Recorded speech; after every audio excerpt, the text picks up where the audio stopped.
नमस्कार, स्वागत है हमारे YouTube चैनल न्यू सक्सेस मंत्रा पर एक बार फिर से दोस्तों। आज हम लेके आए हैं हिंदी का एक लेसन जो कि 12वीं का होगा, ठीक है। और इस लेसन का नाम होगा जूठन। सबसे मोस्ट इंपॉर्टेंट लेसन होगा आपके एग्जामिनेशन के लिए। आपके एग्जाम पॉइंट ऑफ व्यू से अगर देखें तो जूठन जो है बहुत इंपॉर्टेंट लेसन है। और इस लेसन को हम लोग एक एक लाइन को देखेंगे, समझेंगे, जानेंगे क्या है आखिरकार इस जूठन के अंदर, ठीक है। तो जूठन सबसे पहले जान लेते हैं जूठन क्या है। तो जूठन एक आत्मकथा है। मोस्ट इंपॉर्टेंट सवाल आपके एग्जामिनेशन में बन सकता है कि जूठन क्या है। तो जूठन एक आत्मकथा है।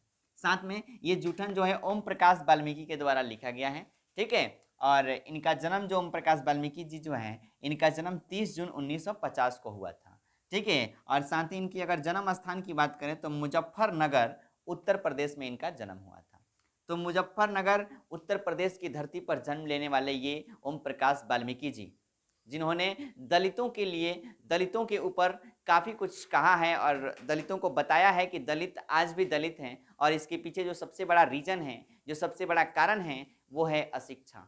अगर हमारे पास अशिक्षा होगी, शिक्षित नहीं होंगे, अगर हम अशिक्षित हैं तो हमें अन्याय, अपमान और उत्पीड़न जैसी समस्याओं का सामना करना ही पड़ेगा, ठीक है। इसके पीछे जो है ये सबसे बड़ा क्या बनता है, कारण बनता है। साथ ही अशिक्षित होने के कारण दलित न तो अपने विरुद्ध रचे गए शास्त्रीय विधानों को ठीक से समझ सकें और नहीं उनका प्रतिकार कर सकें। मतलब अगर कोई भी इंसान अशिक्षित है तो उसका क्या अधिकार है, उसका क्या राइट बनता है, इस चीज़ को वो नहीं समझ पाएगा। लेकिन वहीं एक दिन प्रतिदिन क्या हो रहा है, आज अगर हम देखें तो क्या है, लोगों के बीच, चाहे वो किसी भी जाति धर्म या किसी भी चीज़ का हो, किसी भी कास्ट से बिलोंग करता हो, वो अगर उसके पास शिक्षा है तो वो क्या कर रहा है, इन सारी समस्याओं को जो पहले ज़माने में हुआ करती थी, ठीक है, दलितों के ऊपर जो अत्याचार, जो जुर्म ढाहा जाता था, आज वो शायद नहीं देखने को मिल रही है। इसके पीछे क्या है, इसके पीछे यही एक लॉजिक है, क्योंकि सभी लोग जो है क्या हो रहे हैं, शिक्षित हो रहे हैं। चाहे वह निम्न वर्गीय लोग हो या फिर उच्च वर्गीय लोग हो, सब लोगों को सरकार के द्वारा एक जैसी शिक्षाएं दी जा रही हैं,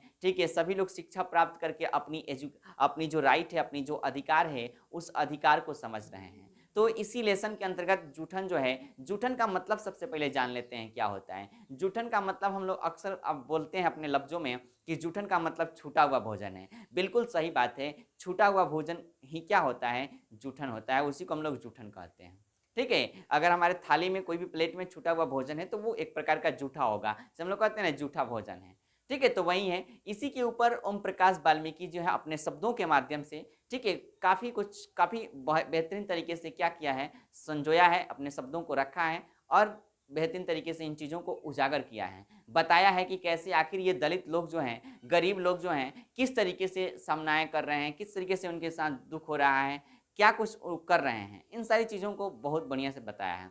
चलिए तो हम लोग शुरू करते हैं। इसमें आपका जो है लाइन बाय लाइन हम आपको पढ़ेंगे, समझाएंगे और आपको बताएंगे। तो जूठन जो है, याद रखिएगा, एक आत्मकथा है, यानी ओम प्रकाश वाल्मीकि की जो है आत्मकथा होगी। देखिए इसमें कह रहा है, पहला लाइन है कि एक रोज हेडमास्टर कालीराम ने अपने कमरे में बुलाकर पूछा, क्या नाम है बे तेरा। मतलब ओम प्रकाश वाल्मीकि जी जो हैं वो पढ़ने जाते हैं, ठीक है, और ये दलित वर्ग के हैं, ठीक है। तो इनसे जो हेडमास्टर है स्कूल का कालीराम, वो उनसे पूछते हैं कि तुम्हारा नाम क्या है। ओम प्रकाश, मैंने डरते डरते धीमे स्वर में अपना नाम बताया। बिल्कुल धीरे स्वर में, धीमे धीमे स्वर में मैंने अपना नाम बताया कि मेरा नाम ओम प्रकाश है। हेडमास्टर को देखते ही बच्चे सहम जाते थे। वो जो कालीराम था ना, उसकी रंग रूप, उसका चेहरा इतना भयंकर था। मतलब कालीराम से आप समझ जाते होंगे कि आखिर ये कालीराम दिखता कैसा होगा। तो उसके रूप से, उसके बातों से, ठीक है, जो छात्र होता था, जो जितने भी बच्चे होते थे, बिल्कुल सहम जाते थे। तो इन्होंने बोला कि मेरा नाम जो है ओम प्रकाश है। पूरे स्कूल में उसकी दहशत सी, जब वो स्कूल के अंदर एंट्री मारते थे हेडमास्टर कालीराम, तो पूरे स्कूल में दहशत सी बन जाती थी। चूहड़े का है, हेडमास्टर का दूसरा सवाल उछला। मतलब बोला कि तुम चूहड़े जाति का हो। हेडमास्टर ने दूसरा सवाल बोला, बोला कि जी, जी बोला है। ठीक है, वह जो सामने शीशम का पेड़ खड़ा है उस पर चढ़ जा और टहनियाँ तोड़ के झाड़ू बना ले। पत्तों वाली झाड़ुआ बनाना। कह रहा है कि ठीक है, चूड़े जाति का हो तो तुम क्या करो कि सामने शीशम का पेड़ दिखाई दे रहा है और उस शीशम के पेड़ से जो है पत्ती वाला जो है डालिया तोड़ना, जिसमें पत्तियां हो, ठीक है, और उसका झाड़ू बनाओ, ठीक। और पूरे स्कूल को ऐसा चमका दें जैसा शीशा चमकता है। और बोला कि झाड़ू बना के और पूरे स्कूल को बेहतरीन तरीके से क्या करो, सफाई करो और एकदम शीशे के जैसा क्या करना है, चमका देना है पूरे स्कूल को। तेरा तो ये खानदानी काम है ना, क्या बोला है, बोला है कि तेरा ये खानदानी काम है, तुम्हारा काम यही है, तुम्हारे माता पिता तुम्हारे दादा दादी यही काम करते थे और तुमको भी आज यही काम करना है। ठीक है, तो शीशों का जो पेड़ है उससे जो है तुम क्या करो, शीशम का जो पेड़ है वहां से तुम पत्ते वाला झाड़ियाँ बनाओ और पूरा जो है स्कूल को शीशा के जैसा चमका दो। जा फटाफट लग जा काम पे, बोलता है जो हेडमास्टर है कि अब फटाफट जो है अपने कामों पर लग जाओ। हेडमास्टर के आदेश पर मैंने कमरे बरामदे साफ कर दिए, तभी वे खुद चल कर आए और बोले इसके बाद मैदान भी साफ कर दें। कराए कि मैंने हेडमास्टर के जो भी अनुमति दिया उनके अकॉर्डिंग मैंने बरामदा को साफ कर दिया, मैंने कमरा को साफ कर दिया, सब कुछ साफ कर दिया। उसके बाद उन्होंने बोला कि जो सामने फील्ड दिखाई दे रहा है, मैदान दिखाई दे रहा है, स्कूल का जो फील्ड है उसको भी क्या करो, बिल्कुल शीशे के जैसे झाड़ू लगाकर चमका दो। लंबा चौड़ा मैदान मेरे वजूद से कई गुना बड़ा था। कराए कि जो मैदान था, जो फील्ड था स्कूल का, वो मेरे वजूद से कई गुना बड़ा था, बिल्कुल लंबा चौड़ा था, जिसे साफ करने से मेरी कमर दर्द करने लगती थी। कराए कि उसको साफ करने से मेरी कमर दर्द करने लगती थी। बहुत बड़ा सा फील्ड था और धूल से चेहरा सिर तक आ गया था, मतलब धूल जो था ना वो पाँव से लेके सिर तक पूरा धूल से भर गया था उसका चेहरा। मुंह के भीतर धूल घुस गई थी। कह रहा है कि हमारे मुंह के अंदर भी धूल चला गया था, काफ़ी धूल उड़ रहा था। ठीक है, मेरी कक्षा में बाकी बच्चे पढ़ाई कर रहे थे और मैं झाड़ू लगा रहा था। ओम प्रकाश वाल्मीकि जी कहते हैं कि मेरे जो वर्ग में था उस वर्ग में काफ़ी बच्चे झाड़ू लगा रहे थे, सॉरी काफ़ी बच्चे जो है पढ़ रहे, सभी बच्चे पढ़ रहे थे और मैं एक ऐसा इकलौता लड़का था, छात्र था जो कि पूरे सफाई कर रहा था, पूरे स्कूल को सफाई कर रहा था, झाड़ू लगा रहा था उससे ग्राउंड में।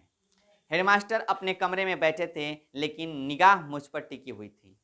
पानी पीने तक की इजाज़त नहीं थी। पूरा दिन मैं झाड़ू लगाता रहा। तमाम अनुभवों के बीच कभी इतना काम नहीं किया था। वैसे भी घर में भाइयों का मैं लाडला था। ओम प्रकाश वाल्मीकि जी कह रहे हैं कि जो हेडमास्टर था वो अपने ऑफिस में बैठे ही हमारे तरफ ही निगाह बढ़ा रखा था। वह मुझे ही देख रहा था कि ये क्या कर रहा है। ठीक है, और साथ में जो है पूरे दिन मैं झाड़ू लगाता रहा, पूरे दिन झाड़ू लगाया। ठीक है, तमाम अनुभवों के बीच कह रहे हैं कि बहुत सारा हमने काम किया लेकिन ऐसा काम मुझे कभी नहीं देखने को मिला, मैंने कभी नहीं किया अपने घर पे। वैसे भी मैं अपने भाइयों का लाडला हूँ, मैं अपने भाइयों का प्रिय हूँ। दूसरे दिन स्कूल पहुँचा, दूसरा दिन फिर वही स्कूल पहुँचता है। जाते ही हेडमास्टर ने फिर झाड़ू के काम पर लगा दिया। पहले दिन गया, दूसरे दिन में जैसे ही वह स्कूल पहुँचता है हेडमास्टर कालीराम जो है फिर इसको काम पर लगा देते हैं कि झाड़ू उठा के पूरा जो है स्कूल की ग्राउंड सब कुछ बरामदे जो भी है फर्श सब कुछ साफ कर दो। उनकी दहाड़ सुनकर पूरे दिन झाड़ू ही देता रहा। मन में एक तसल्ली थी कि कल से कक्षा में बैठ जाऊं। दूसरा दिन जब मैं गया तो जो हेडमास्टर कालीराम थे उन्होंने काम पे मुझे लगा दिया। ठीक है, मैं यही सोचता था कि आज तो कर लिया, कल मैं जाऊंगा तो कहीं मुझे इजाज़त मिले कि मैं वर्ग में बैठकर सभी बच्चों के साथ पढ़ सकूं।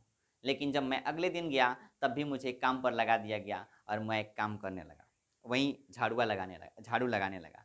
तीसरे दिन मैं कक्षा में चुपचाप जाकर बैठ गया।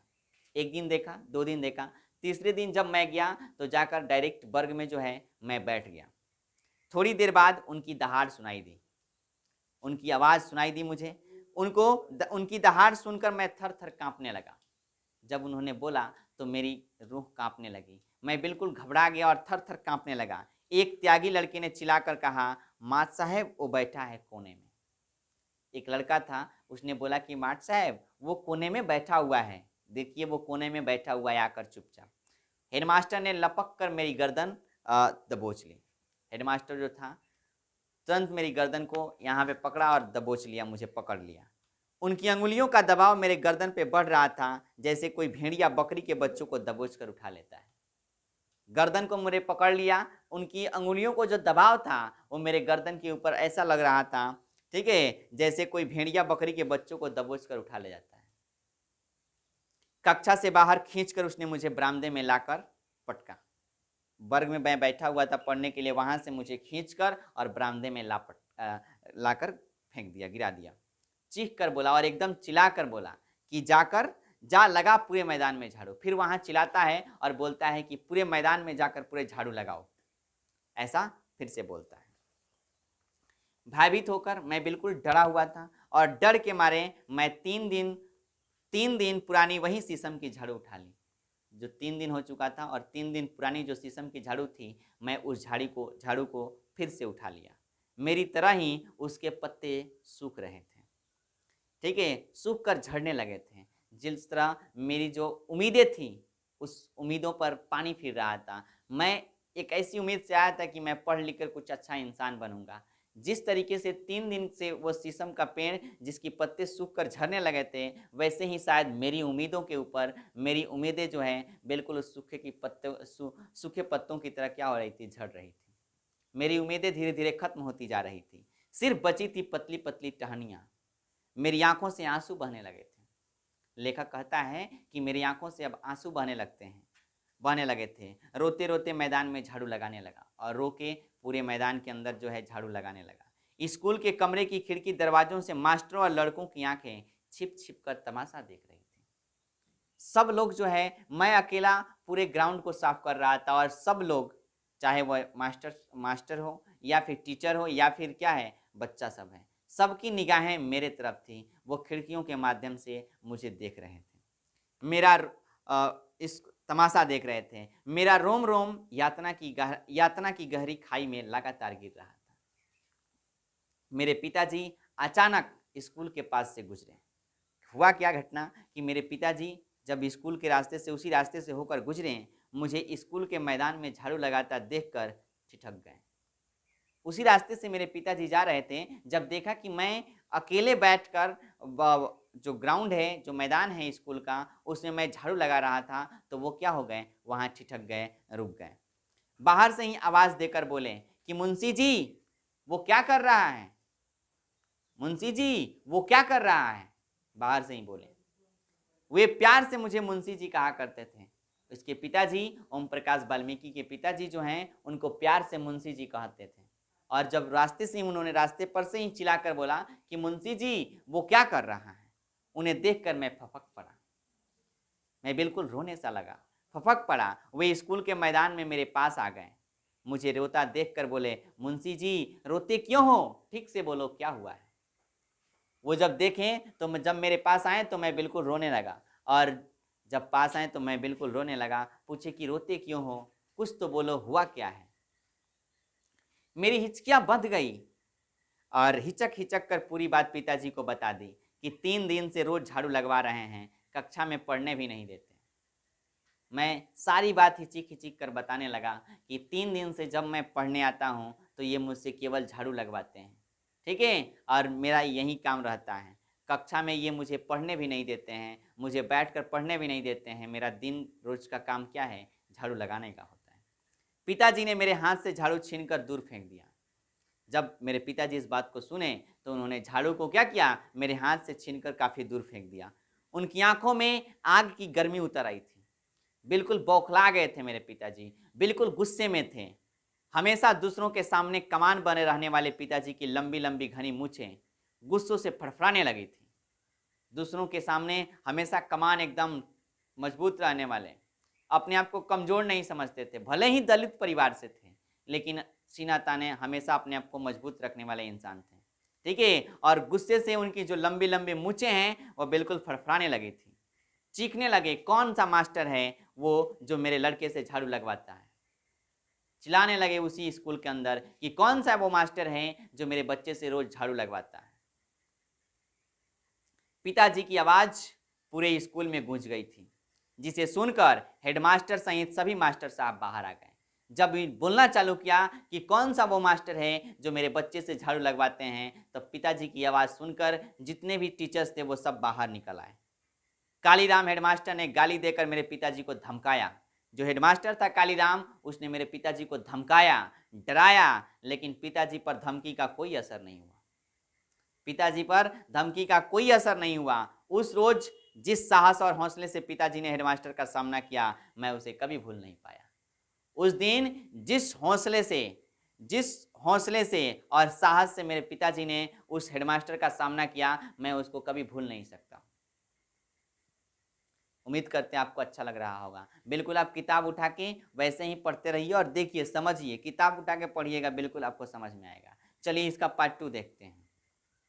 पार्ट 2 में क्या है, चलिए तो देखेंगे इसका दूसरा पार्ट जो हम लोग अगले लेसन में और अगले वीडियो में, ठीक है। और आपको समझ में आ गया है तो लाइक जरूर कीजिएगा, शेयर कीजिएगा। वैसे ही हम लोग हिंदी का सभी चैप्टर, जितने भी लेसन्स हैं, जितने भी पार्ट हैं, उन सभी का 1 बाय 1 करके, जैसे पार्ट 1, पार्ट 2 करके, पार्ट 3 करके, ठीक है, हम आपको सब दे देंगे। तो इसमें आपका जो है 3 पार्ट है, जैसे पार्ट 1, पार्ट 2, पार्ट 3 है। तो पार्ट 1 हमने पढ़ लिया, पार्ट 1 अगले वीडियो में, यानी कि कल आपको पार्ट 2 देखने को मिलेगा। वैसे ही पार्ट 3 हम लोग डाल देंगे, बिल्कुल क्लियर हो जाएगा। उसके बाद ऑब्जेक्टिव क्वेश्चंस और इसका जितना भी सब्जेक्टिव क्वेश्चंस है उस सभी को हम लोग देख लेंगे। तो इसको बढ़िया से पढ़िएगा तो आपको समझ में आएगा, बिल्कुल अच्छा लगेगा। तो आज के लिए इतना ही, मिलते हैं हम लोग अगले वीडियो में। तब तक के लिए bye bye, take care, love you, all of you. जय हिंद, जय भारत।